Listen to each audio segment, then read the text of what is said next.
Welcome back to Fatherhood Unscripted. It is Alec and DJ, and today we have an amazing guest. We have Rudi Riekstins on. Rudy's a renowned leadership coach, speaker, entrepreneur. He's helped countless individuals with their businesses and unlocking their full potential.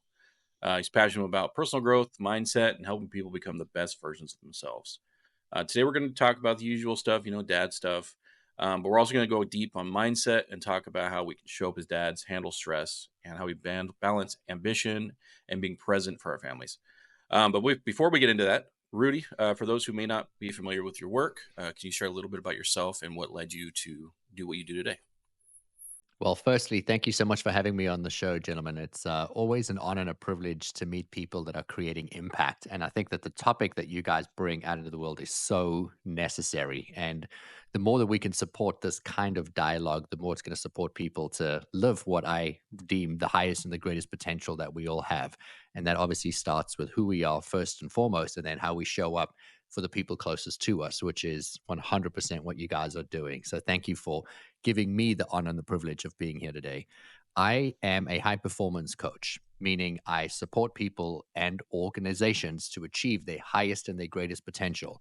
But I'm going to give it to you straight. Like, I just bring in profoundly deep spiritual truths into people's lives under the guise of how can you make more money. And, Mm, my passion is in supporting people to really step out of the character of who they've been pretending to be unconsciously, not knowing that they've put on a emotional suit of armor. They've got certain defenses, certain ways of reacting. Statistically speaking, 95% of everything everybody does is unconscious. And so my job is to get people to become conscious, to decide who do they want to be, not repeating the patterns of the past. The father becomes the son becomes the father, right? And it's like you teach and create this evolutionary pattern where you yelling at your kids one day for doing something, and then you realize, man, my dad used to say the same thing. That's not you. That's an unconscious pattern. It's an unconscious behavior. So my work is really in going into people's lives, into companies, and getting them to become conscious. So instead of reacting to an unconscious pattern from the past, they then decide who do they want to be, how do they want to show up, how do they want to respond to life. The beautiful part of that is when people do this work, if it's in a business, the business is double, triple, 10x. It's just profound growth because all of a sudden something's changed inside the business. There's a lot more work and cohesion going on, and people start to take committed action. When it's done in a personal life or done in a family environment, people become happy, joyful, abundant. They take very different actions, patterns, or behaviors in their life. And so my job essentially is to remind people that we are connected to a power that is so big, so great, so bold, and it is flowing to us and through us. And that when we tap into that flow of what it is, we get to live truly profoundly abundant, joyful lives where we can have, be, and do and achieve absolutely anything.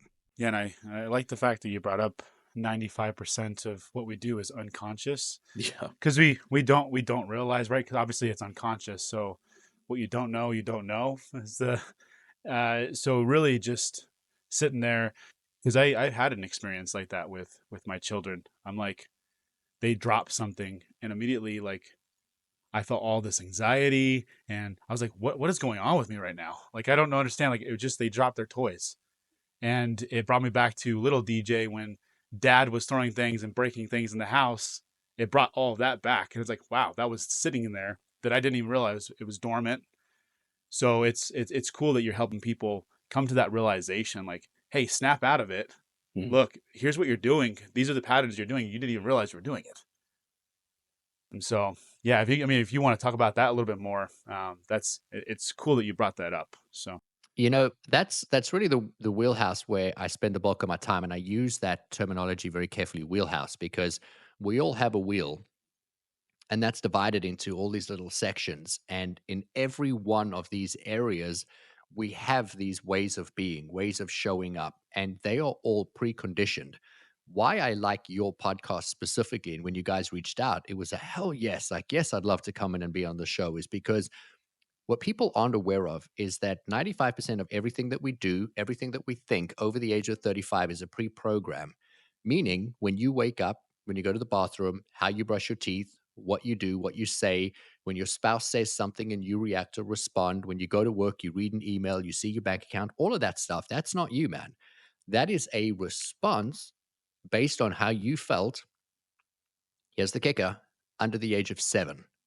And Oh, so, wow. if anyone listening to this show has children under the age of 7, you right now are responsible for molding the mind of who they are going to become unless Mm. they do the work that I teach. And the work that I teach is to remind people that when someone says something to you and you take deep, profound offense, like they disrespected me, they don't treat me with respect, they never see me, that's not actually you having that reaction or that response. That's you being a child when your dad walked into a room and you said, Daddy, will you kick the football with me or the soccer ball with me? And your dad said, No. And you thought it like, wow, he doesn't see me. He doesn't appreciate me. He doesn't value me. He doesn't want to play with me. The Mhm. man who's supposed to protect me, guide me, nurture me, he doesn't love me. And so that little boy shuts down or that little girl shuts down. Whereas in reality, daddy had a bad day. Maybe Mhm. daddy's thirsty and he's just going to the fridge to go and grab some water. Like we don't have the context under the age of No. 7. So we create our own narrative. But the brain then takes that thought, takes the emotional impulse. So let me break it down for you just for a second. Mhm. Every time you have a thought, your brain produces a chemical to interpret the thought and explains to the body how to react to the intellectual information that you get through the thought impulse. So if you see somebody drinking a soda, and the moment you see the soda and you feel like, wow, that looks refreshing, and you have the thought that that's refreshing, the brain has to somehow interpret that into the body. So the throat starts to get dry. You start to feel parched. Your skin notices the sun on, your shoulders and you warm and you're like, man, I could totally do with the drink right now. So that's Mhm. like a physiological reaction to a thought impulse. But we are reacting to anywhere from 35,000 to 50,000 thought impulses a day. Now, I'm going to alarm you again. 95% of those thoughts are repetitive. They're repetitive not in the moment, in the day, in the experience you're having right now. Those are thoughts based on what happened to you when you were 5, 6, 7, 8, 15. I'll give you an example. I was sitting on my couch the other morning in a meditative process. I teach a routine of how you can curate your mind for success, and it's a 20-minute routine. And so I was sitting in my office doing this routine where Mhm. you breathe in, you breathe out, you go into your mind, you curate a result of something you want to experience in the day, like a meeting. How do you want it to go? What's it going to feel like? And then all of a sudden, I remember this girl jumping on my lunchbox when I was like 8 years old. And I was so upset that this girl at school broke my brand new lunchbox because it had a figurine on it. I didn't come from a lot of money, so I was super proud that I had something new. And on the first Mhm. day that I had it and I showed it to her, she took it out of my hand, threw it on the floor, jumped on it, broke it. Not only did I now have a broken lunchbox, but I also didn't have anything to eat because it had now sand and stones and all kinds of junk in it. Um, But I also had a crush on that girl. And so my heart was broken, right? And the lunchbox just represented my emotional state. But here's what's crazy, man, I'm 46 years old. I'm sitting on a couch and I'm still thinking about that unconsciously in my mind. And the reason I use this example is that means for at least, I want to say, 25, let's call it 30 years, maybe even 32, 33 years, this thought has been going on in my mind on a loop. She doesn't like me. She didn't value me. She didn't appreciate me, but it's all unconscious. So I'm not aware of it. But every time the brain has a thought, it produces that chemical emotion, the Mm. instruction to the body. So I'm sitting in my office in Wilmington, North Carolina. I am completely calm. My life is totally chill. And there, all of a sudden, I start to feel unworthiness. I start to feel insecurity. I start to feel upset, resentful, disappointed. And I'm like, what? Where's this coming from? And then I Mhm. realized this thought, as I caught it in my mind, was playing on a loop. If unchecked, I would go into my day and start making decisions from that point. Now, I want to ground this because some people are going to listen to this and say, I don't want to sit on a couch for 20 minutes in the morning. Somebody else is going to say, who cares if you were thinking about a stupid thing like your lunchbox being broken, when you were a kid? But the moment I interact with the outside world, let's say my son or my daughter comes downstairs and they say, Daddy, will you make me breakfast? I'm going to respond with the terminology and the energy of what I was thinking and feeling last. Mm-hmm. And so I will react to them from that point. My wife comes in, and then I'm going to pay attention to only the evidence of how she is making me feel the way I was feeling last. Because the human brain is so powerful, but it's creating efficiencies at all times. And so it's going to limit the amount of information that you're presently aware of consciously. So you have conscious thoughts that you know you're thinking and Mm-hmm. feeling, and then you have unconscious thoughts that are just going in the background. However, these thoughts limit the amount of conscious thoughts you're going to be present to. So I want to give you some data because some people out there are going to want the data. You perceive up to 10 million bits of information every single second, but only 50 out of 10 million are conscious. The rest is unconscious. So Mm. it's all going into your mind, it's all being stored, and then it's triggering the thoughts that bring up the past. So the reason I bring this example forward is if I'm sitting on my couch, I have a memory of a girl that broke my lunchbox, broke my heart. I was very upset. And then I get up off the couch, unaware of that thought. Now I'm feeling resentful. I'm feeling disappointed. I'm feeling heartbroken. I'm feeling agitated, but I'm not consciously aware where it came from. I just know that's how I feel in that moment. Now I walk downstairs and I see my wife standing in the kitchen. She didn't pour me a cup of coffee. Now I'm resentful that she didn't pour me a cup of coffee because the emotion is showing me what she was doing to reinforce I need to stay there. Well, my Mm. kids didn't say good morning to me when I came downstairs. They just looked at me and looked back down at their food and carried on eating. And now I'm like, my kids don't respect me. And those are the conscious thoughts that start to come. So it creates this cycle.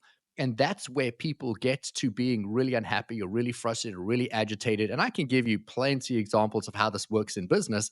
But I think for the benefit of the audience in the conversation, I just want to introduce that we need to have awareness to what it is that we're thinking, what are we feeling, and why are we taking the specific actions or behaviors that we're taking. But now let's get back to the wheel that I started with. We have to do that for every area of our life. So let's say you meet somebody and they are really healthy. They are fit, they work out, they are dedicated. But then you've got somebody else born and raised in exactly the same household. Well, they don't ever work out. They eat junk food. They do all the other. How can you have two different people in two different areas? They based on experiences from the past that shaped that specific person. And Mm. so it's truly about how do you show up and how can you be better and identifying what are the things that prevent you or hold you back from living your highest and your greatest potential. And when you uncover that, man, your life changes in a very, very short amount of time. It's like a dramatic shift for the positive. Thanks. This is why I like talking to people like you. And this is why I love that we did this podcast because, like, it just blows your mind to just listen to things sometimes. Like, a little bit more personal. So, last night we had a really kind of a low moment in the Hanson household. My son has got this little backstory. He's got this double tooth right now. He's got one that needs to fall out, and the other one's growing over it, and it's really hard for him to get in there and clean. My wife has been working her butt off. She was exhausted, so she's instantly in that mode where I'm gonna get this thing clean. We're gonna get, and so she was getting into it, and so I walked in, and because she's mad, I started getting mad, and then now my son's crying, and both parents are just screaming at him about a stupid tooth.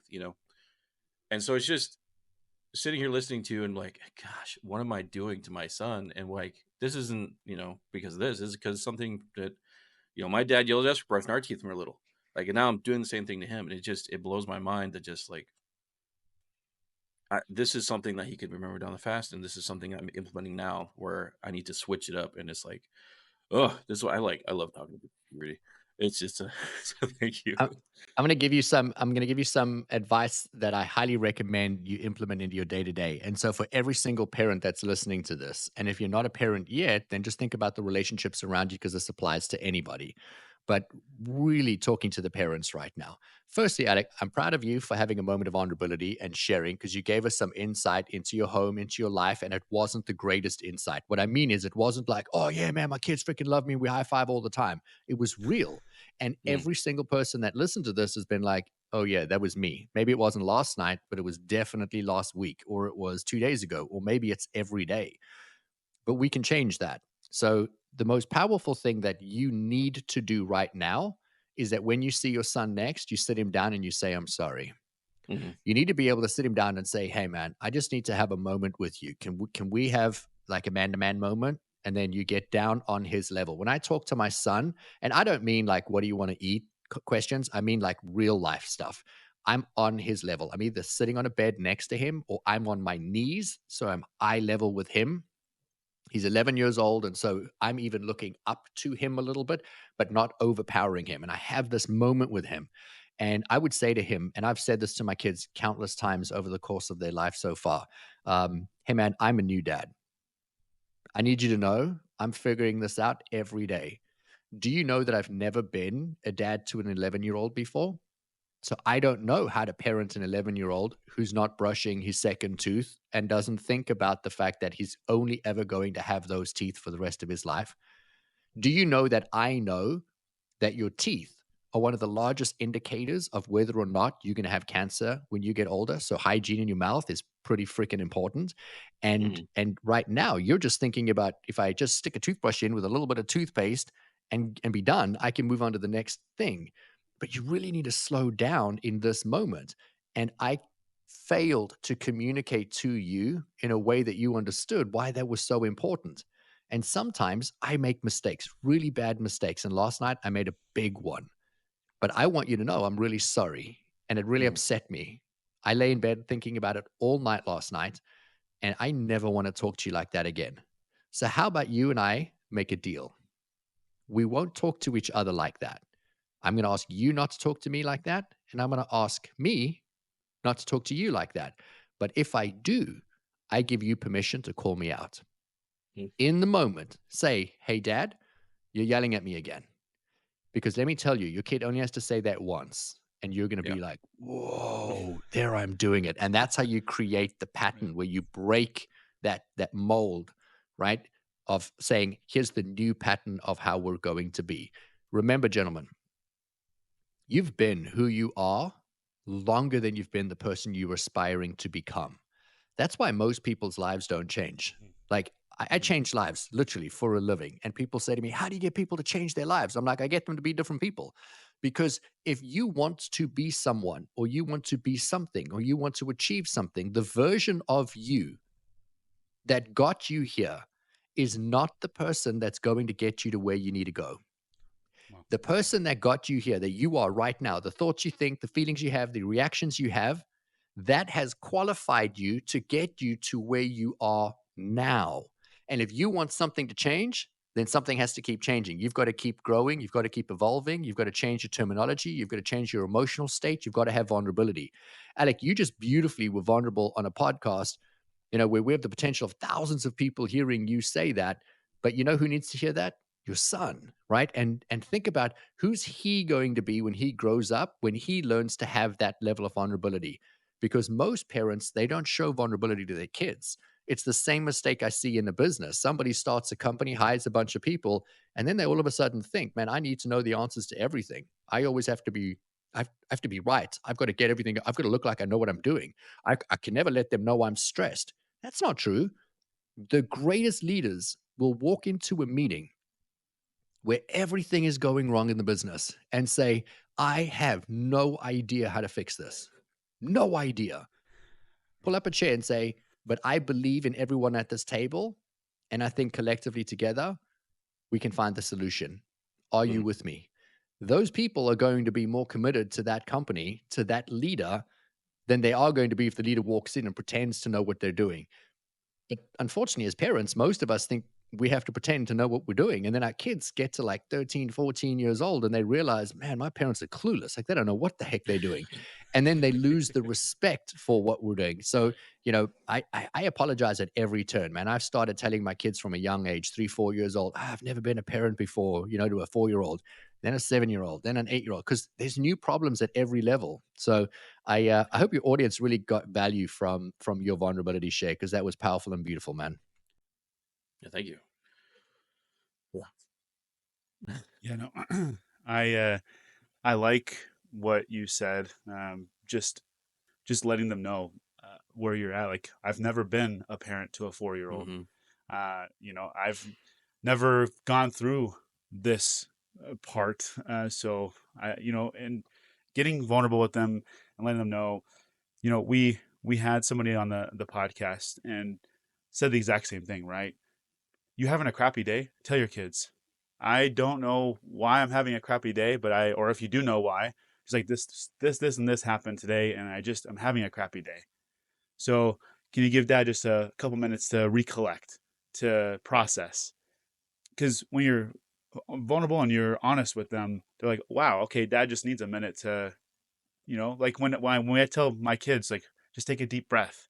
Like, oh, dad's just taking a couple deep breaths. Like, he's processing his emotions too. He has them. So like when you try to hide things, your kids don't know if you have those emotions or anything. And then I also like that you said, like, because I know that's a big thing too, is don't say stuff when you're towering over them, Mm-hmm. because you just look like a scary giant to them. When you get down their level, it's like, okay, cool.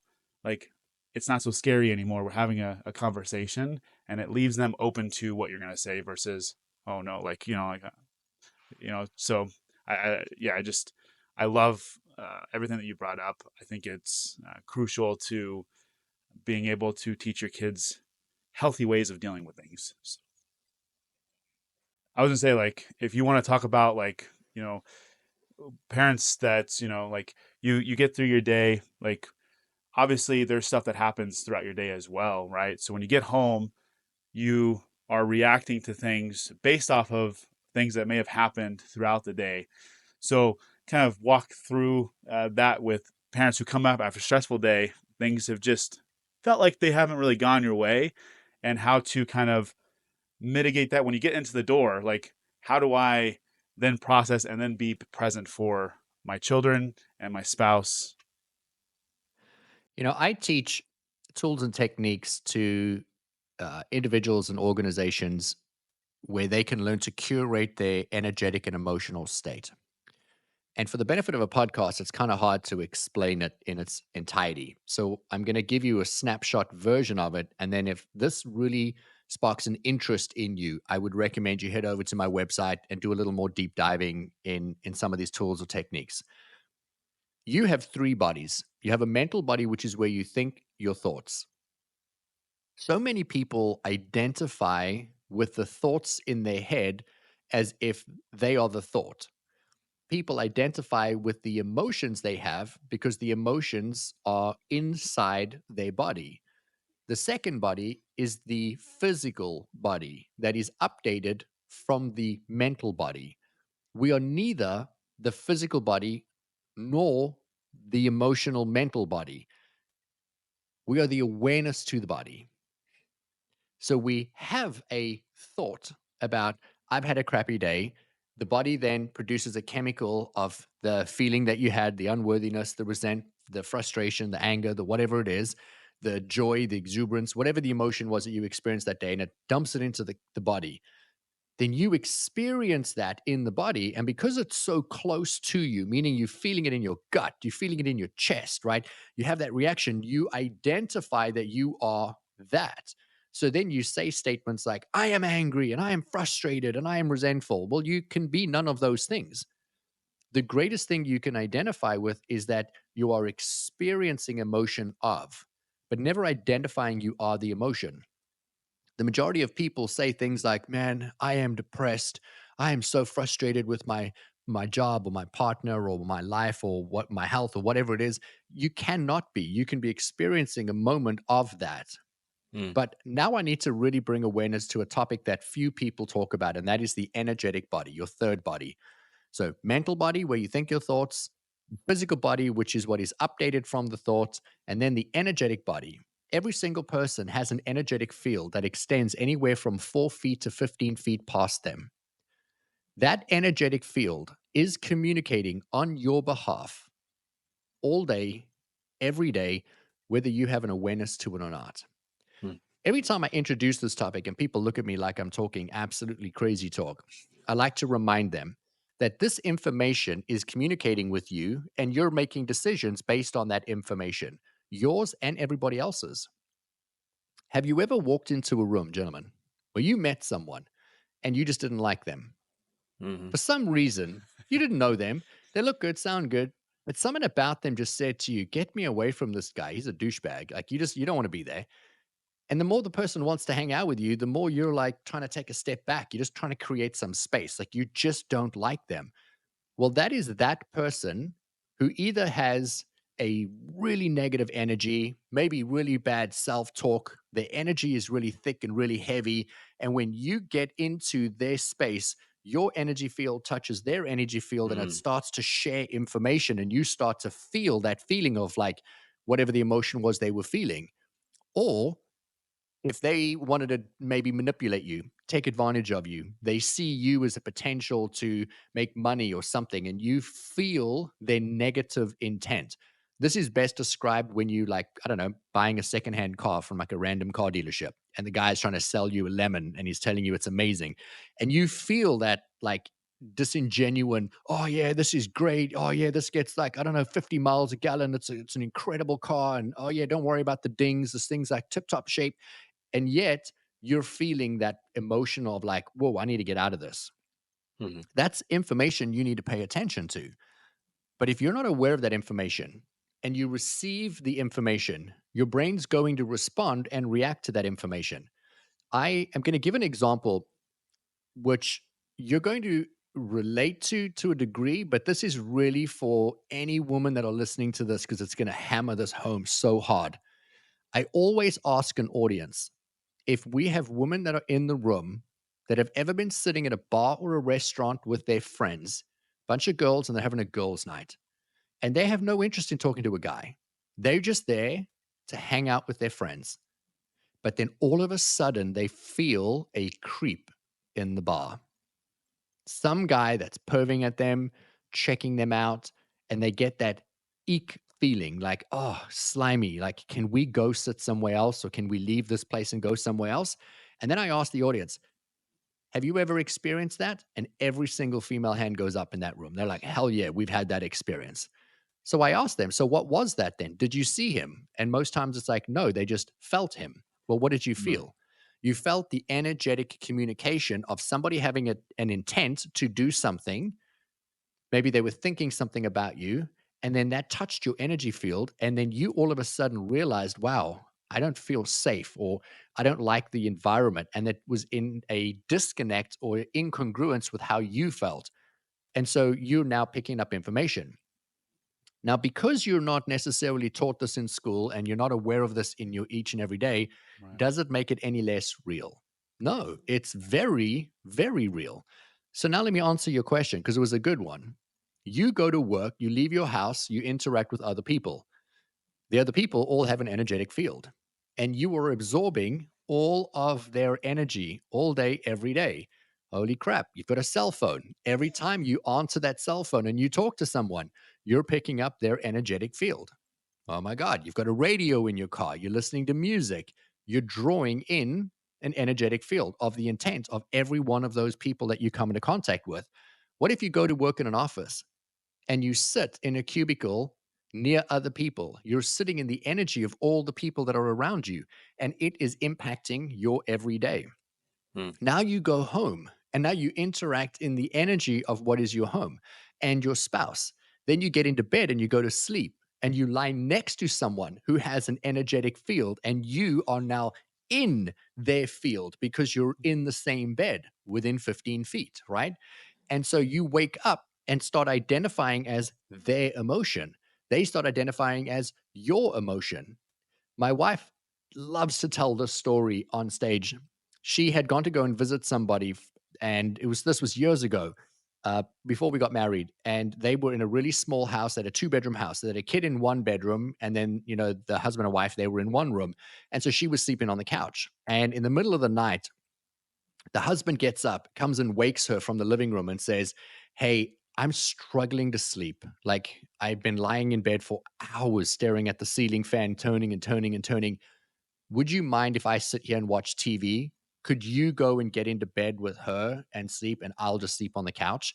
And she's like, "Yeah, sure." So she picks up her pillow, gets up, walks into the bedroom, and goes in and sleeps with her family member. And The guy sits on the couch watching TV. Well, she got into bed, lying where he was lying in bed. And within about 5 minutes, she got like, I want to say like a panic attack, a tremendous amount of anxiety started pulsing through her body. And she lay there thinking like, oh my God, what's happening? I'm having a panic attack. Where's this coming from? What's wrong? And started going through her mind of what is causing all of this emotion. And then it landed on her. She's like, oh my God, I just lay down into his energy. This is what Mm. he's thinking. This is what he's feeling. And he had had so much anxiety that when he left his bed, the energy of what he was feeling stayed there. And she climbed into that energy and lay there Wow. until her physiological state changed to match that. So your question was, when you come home from work and you've had a crappy day, and now you're going to show up as super dad, and your wife wants time, your kids want time, you've got to do homework, you've like all these things you really don't have the energy for. And what you really feel like doing is sitting on the couch watching, I don't know, a football game. And so you take a deep breath outside the front door and you walk in and you think, okay, let me just power through. Well, you're bringing every single experience that you've had today into the environment with your kids. I'm actually going to take this up a notch, because if you're oblivious and unaware of the fact that you have these three mental bodies, which is the majority of us, is that you're carrying every experience that you've ever had in your entire life into every single room you walk into, Mm. unless if you do the work. And so the work I teach is really simple, but it's knowing how to create separation between what you just experienced and who you're going to be next. And they're really simple tools where you can just identify, here was the emotion. I'm identifying as the emotion. Let me create separation and space between me and the emotion. Now I'm no longer identifying as I am angry, I am resentful, I am upset. No, I'm experiencing the emotion of that. And there I created space from it. Then you can release the emotion of what you experience and say, well, how do I want to be before I walk in that door? So you take your deep breath in and you say, you know what? I want to be in a good mood. I want to be excited to see my kids. I want my kids to feel like I'm super dad. I don't want them to be aware of what my day was. I want my wife to feel valued, heard, seen, and appreciated. What would that feel like if I go to bed tonight and my kid pulls me a little closer and says, man, you're just the best dad in the world. You make me feel so good. And then my wife rolls over right as we're going to bed. She gives me a little kiss on the cheek and she says, I don't know what you did today, but do that again tomorrow. What would that feel like? And then with that thought, that feeling, that energy, open the door and walk into your house. You're going to be a very different person. I teach this to people going into companies. Majority of my clients, if they're negotiating a deal, right? I want you guys to picture the scene. Imagine $1 billion acquisition, and you've got 10 lawyers on one side of a conference room table and 10 lawyers on the other side. What do those 10 lawyers on either side of the table want? Well, all 20 of them want to win. They want to Mm. get the edge over the next one. They want to get the next leg up. They want to take advantage of the situation so they can go back to the powers that be and say, we won. So everybody in that room wants to win. Well, if somebody's winning, somebody's losing. So what's the energy in that room? It's focusing on, we want to take more than what we want to give. Well, that doesn't feel like a great environment to me. But what if those lawyers on the one side of the table hold the vision that they're going to walk into that meeting, they're going to be kind, compassionate, loving. They're going to look for the best deal possible for everybody. They're going to hold the vision of what is it going to feel like to go back to their boss and say, oh my gosh, it was the best meeting ever. It was the most amicable negotiation we've ever had. We got everything we wanted and more. And they're freaking happy. Like, they're elated with the deal. We all feel like we won. Now walk into that meeting.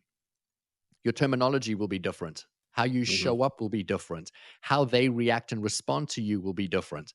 So it's like walking into a room. No, let me give you this example. This is so much better. You go to a restaurant, you sit down, the waiter comes up and the waiter's in a foul mood. What do you want? Puts the water down on the table. It immediately ruins your experience in the restaurant. You don't feel very excited about eating there. You're not thinking about what you want to eat and what you're going to talk about, because now you're all of a sudden like, well, I'm paying good money to be here. And this person's like, you've taken their energy and it's become yours now. And now you're acting and responding with their energetic state. And so, even though this conversation sounds simple, meaning like, oh, okay, so I have energy and other people have energy and I react to the energy. When you hang up from this podcast episode and you move back into your life, you click onto the next, podcast. If you're driving in your car and you're listening, you're just going to go back to reacting and responding. My estimates are that 98% of people on the planet live a reactionary life.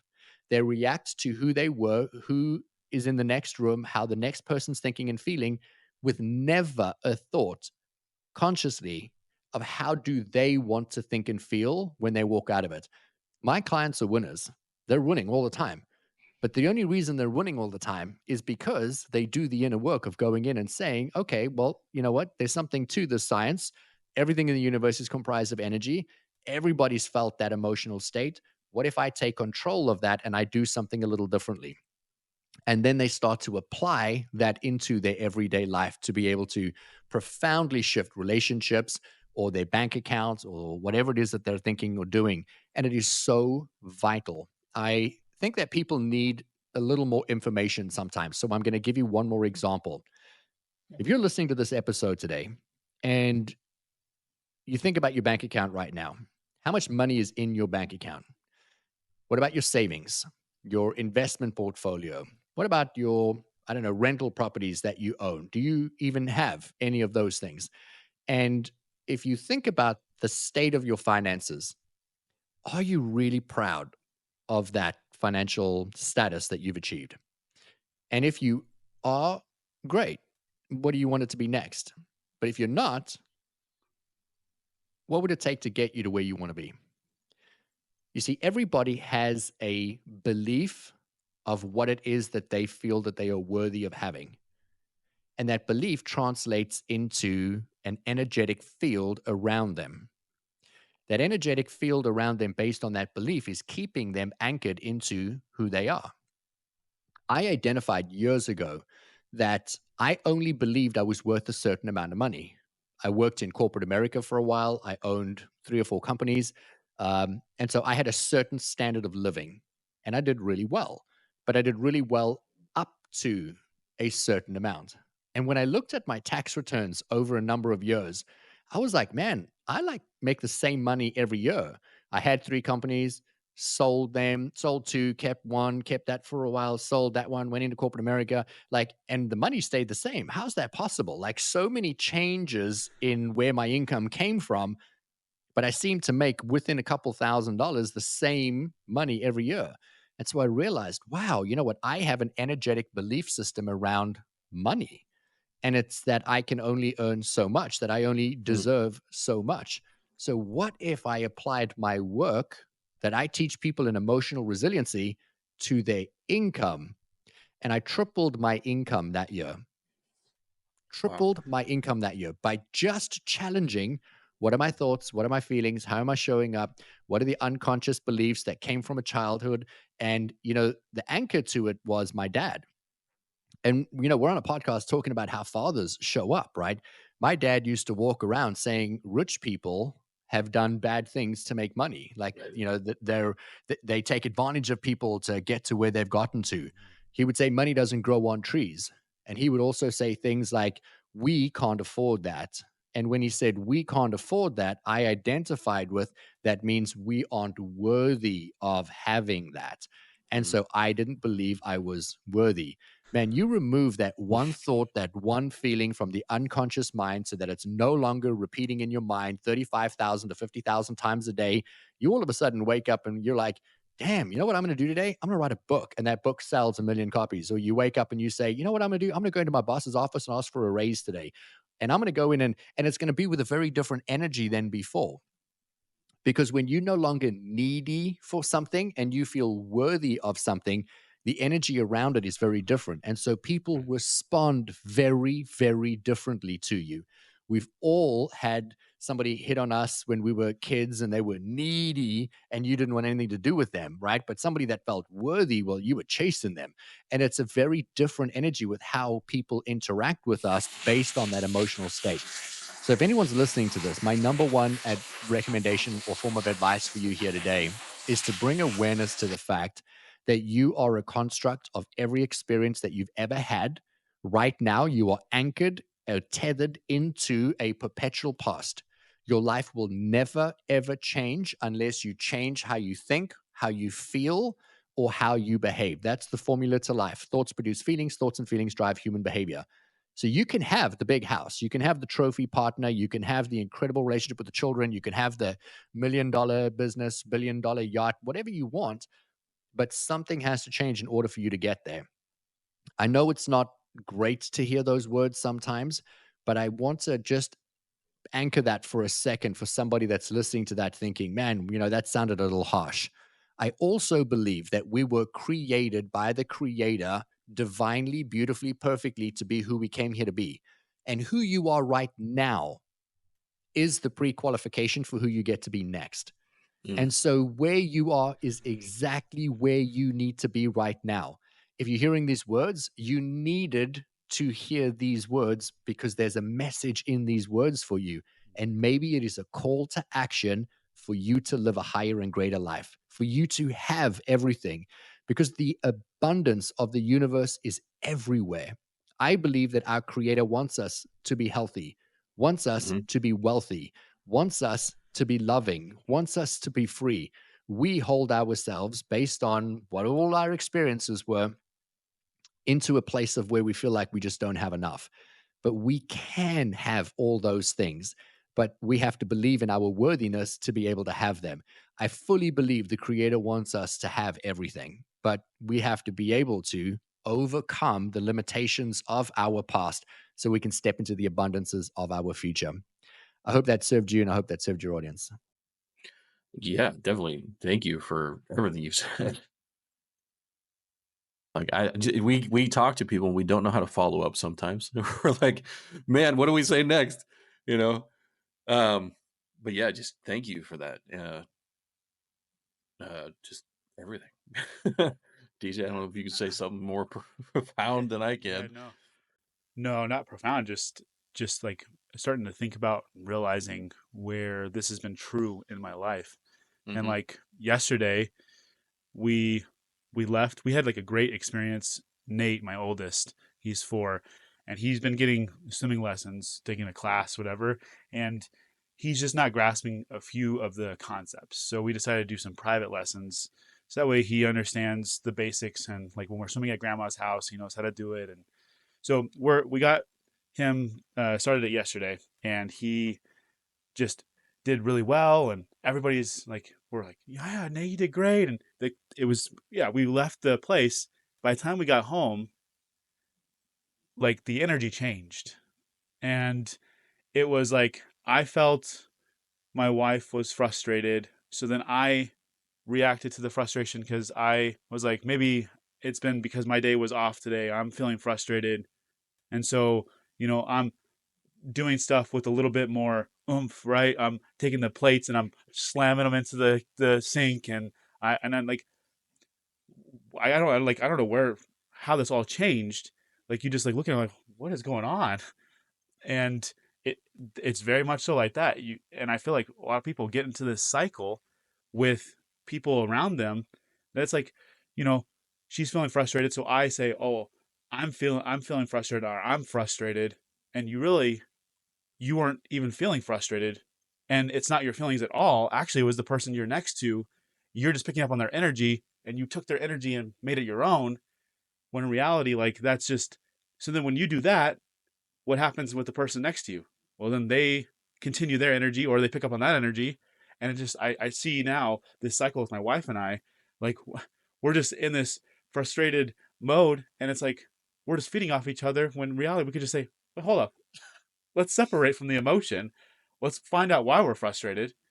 And then from there, like, just kind of bring about what we want. Like, we want to have this healthy relationship so we can show our kids that it is possible for two human beings to coexist and to be in a healthy environment with each other.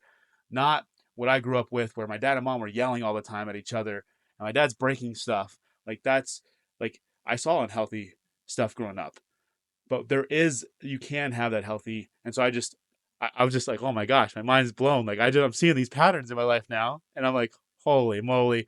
So yeah, thank you for bringing that up, because I feel like you said, 95% of the stuff that's unconscious, like we just don't think about these things. Hmm. And when you start to think about it, you're like, oh, my mind is blown. That light bulb moment goes off. Hmm. So, So I want to give you a tool in the same way that I gave Alec a tool, so that you can apply this into your marriage. And I think every single person listening to this right now is like, "Yep, that's me. Totally, that happened. I've done that so many times." And that's a breakdown in communication. So let's break down what you experienced into sections first and foremost. You were experiencing something that you enjoyed, and then all of a sudden the energy shifted. Is it important to identify that the energy shifted? Well, the answer would be yes. It's really important. We were having a good time. Now someone's resentful. The problem is, most people notice that shift. And the first thing that they do, which is exactly what you just did. So, DJ, you actually said the words. You turn around and you were like, yeah, she must be frustrated with me. Like, maybe I've had the, and you immediately made it about you. Hmm.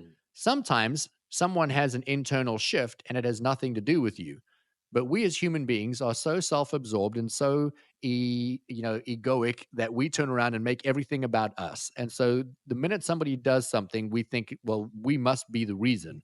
And so you immediately internalized that you are the problem. And so that doesn't feel good. So your brain goes into the Rolodex of every time somebody has treated you in a way where you didn't feel good. And then all of a sudden, it dumped those chemicals one after another. And you're in a freaking landmine somewhere being blown up by every memory. You're not aware of it because you're standing in your kitchen smacking a plate into the sink. And all of this emotion is flooding into your body.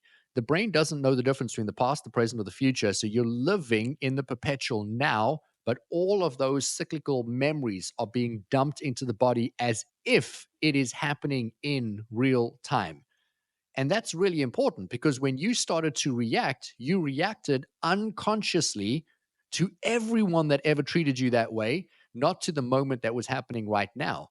If you can create the separation between that mhm. emotional state, meaning you start to ask better questions. So let's get to the crux of my work. How do you go from unconscious to conscious? Well, you ask a question. Is this about me?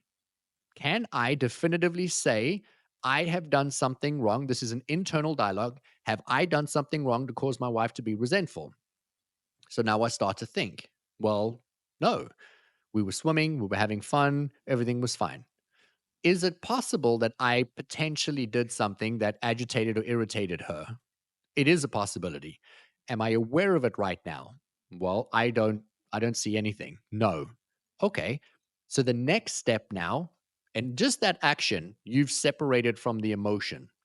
But the next step is to say to your wife, my experience of you is that you are agitated and I am internalizing it that you are agitated with me.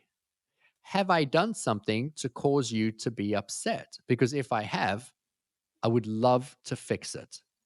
What is going on, babe? And keep quiet. Now she's going to turn around and say, we were having a great time at the swimming lessons. And then right at the end, you carried on playing with him, with Nate in the pool. And I packed up all of the pool stuff. I got Hmm. everything together. And I'm tired of always cleaning up after you. It's like I have two children. And then now you're getting information, more information. Would that information be important for you to know? The answer is yes. So next time you can fix or correct that. Because remember, she's going to internalize on exactly the same formula I gave all of you. And that is, she saw a situation, she responded to it based on her memory or triggers of the past. Maybe she picked up all of the pool toys and the towels and everything. And in that moment, she's like, what, I'm always the one that has to clean everything. And, oh, you know what, that reminds me of my childhood. And this is all unconscious. Oh, I always had to clean up the house. And, oh, yeah, my mom used to make me clean everything. And I felt like I was a slave, not a daughter. And those chemicals are dumping into the body and she's feeling the emotion. And that's where it comes. Or maybe she read something, an email, a text message.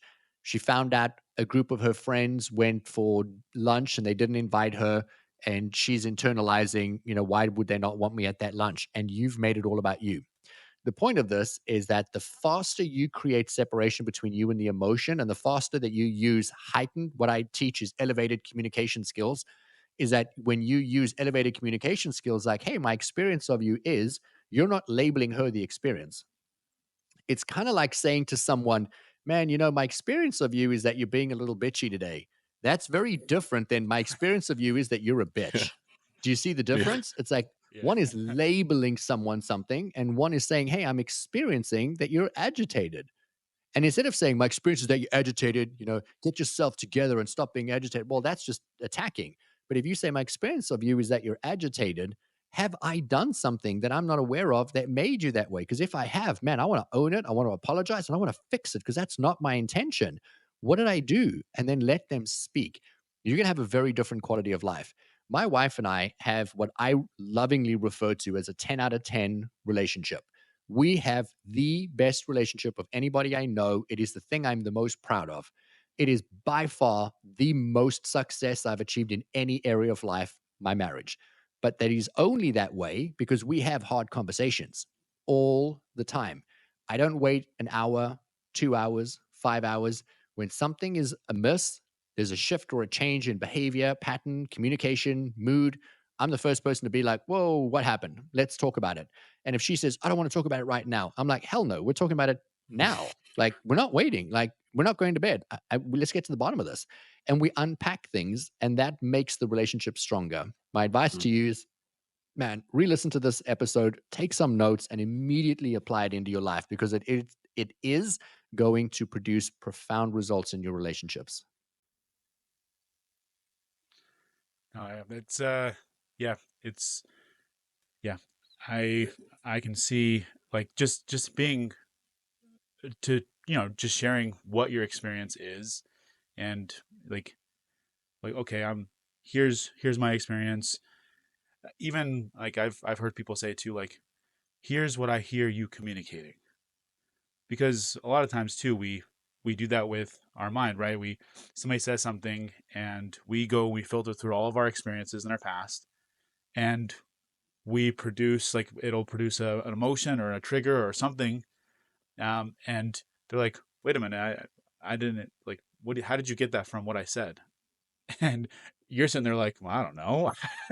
That's what you meant, but it's because of all the unconscious stuff that you didn't realize you were filtering through.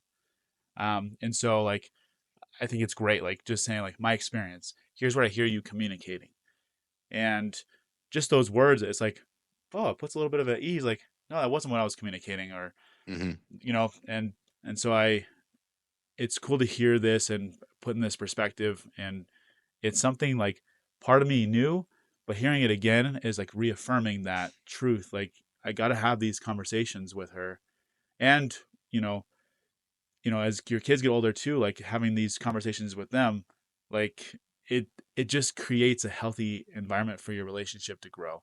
And so Here's why I like what you said, DJ. And I just want to anchor this for your audience. My experience of you is a holistic picture where you say what I heard you say is limited to the tone and the word choices. Remember, though, we live in an energetic environment, meaning every single thing on the planet is actually more nothing than it is anything, meaning there's more separation of space between each particle than there is the physical matter.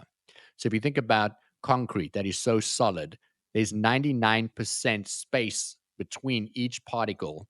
So there's actually less nothing than there is something. And then we live in this universe where we think everything is matter. It's something. It's a table, it's a chair, but it's in reality just energy. When I say my experience of you is, that includes the energetic footprint around what it is that you're saying. It includes the intention that you have. So it includes your thoughts, it includes your feelings, it includes your, the emotion, it includes obviously the terminology. Now, 87% of all communication is nonverbal.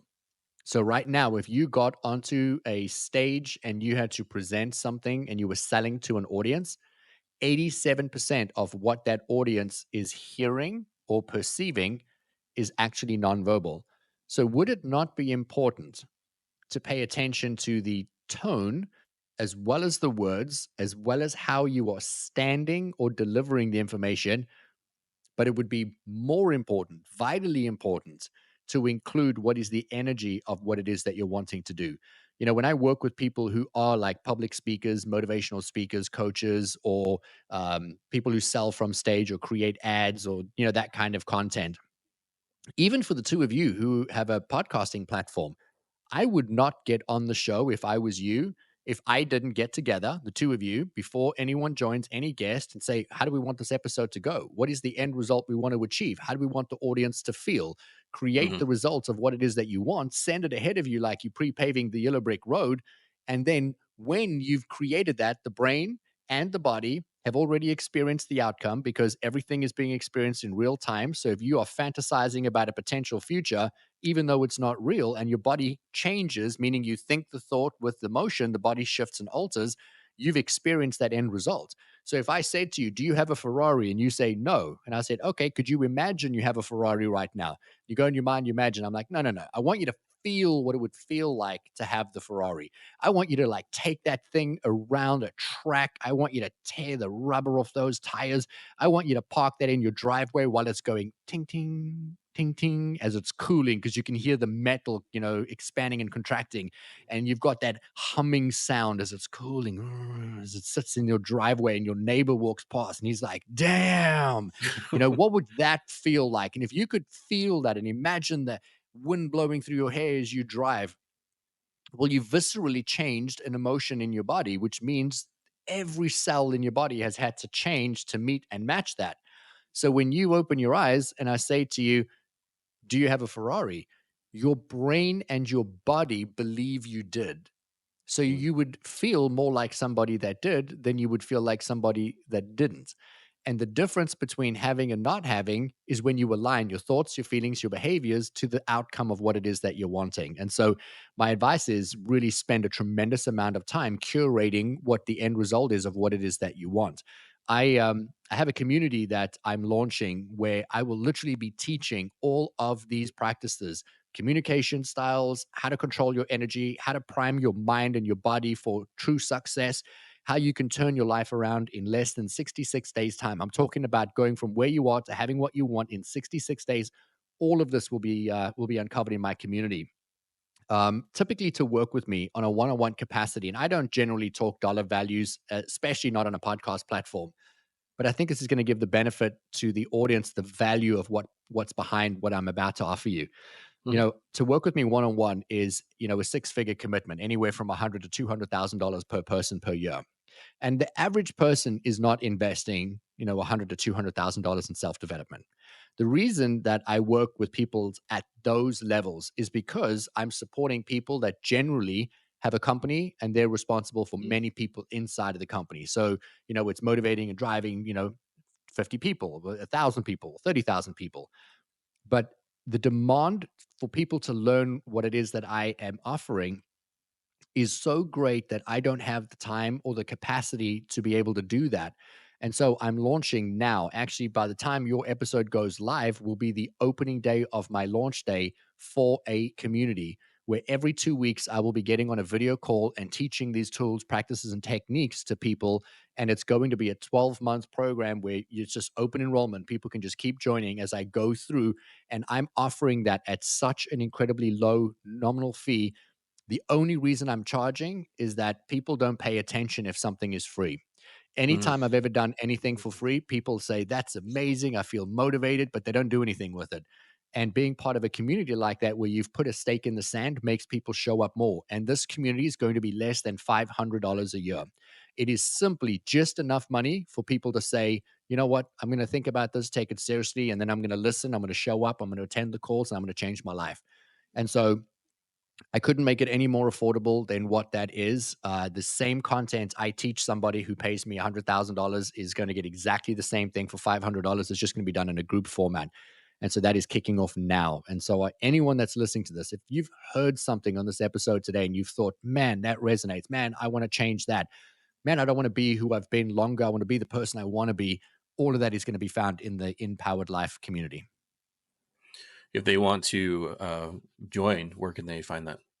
So I would ask you just drop the link into the show notes, but it is going to be at rudyriekstins.com. So that is RUDI RIEKSTINS, RudiRiekstins.com. And you'll be able to find the enrollment page right there. And then all the information as to when does it start, how to access. And right now, we're actually running for the month of February. If you join, you're going to get access to one of my courses, which is a priming process that teaches you how to reset your mind. The program's called Mindset Reset. And it actually takes you through an 8-part video series with a downloadable journal and meditation so that you can change and manipulate your mind for success. You can override those old patterns and behaviors. I have had thousands and thousands and thousands of people go through this program, and I'm going to tell you now, their lives change beautifully and profoundly. And I'm just really excited for this community. I had said to you, gentlemen, before we hit record, I never promote anything on podcasts. I've done thousands of them, and I never promote because I want to just give value. And if somebody resonates with me, they'll find me some way, somehow. But this community is something that I've never done. I've never opened myself up to just anyone and everyone. And I want to pour into this community and create the greatest impact I humanly possibly can. But people need to be willing to do the work. And so if anyone listening is willing to do the work, wants to create the change, and think they're worthy of the change that they seek, I'm ready for you. Awesome. Well, we've said it a couple times, but just thank you for your insight. Thank you for your knowledge, sir. Thank you for just the stamp you're putting on the world with what you know and your knowledge. And thank you for taking the time to be here with us today. You are very welcome. I appreciate you, gentlemen. Thank you. Thank you. Yep. And anybody who's listening, you can find Rudi on Instagram, all over the place, and go check out his class, DJ. Yeah, just absolutely a pleasure having you on our podcast. It has opened up my mind to quite a few things, and so yeah, it's really cool. Just the different insights that you bring, and every guest we have, it's like a little nugget here, a little nugget there, and it really does help our audience become the best version that they can be for themselves, for their significant others, and for their children. And so, yeah, I truly appreciate you taking the time to be here with us. And yeah, it was an absolute honor and a privilege, gentlemen. Thank you so much. Thank you. Everyone's listening. We love you guys, and we hope you get a lot from this. And we will see you guys in the next episode. As always, it's DJ and Alec. Again, thank you, Rudi. See you guys in the next one.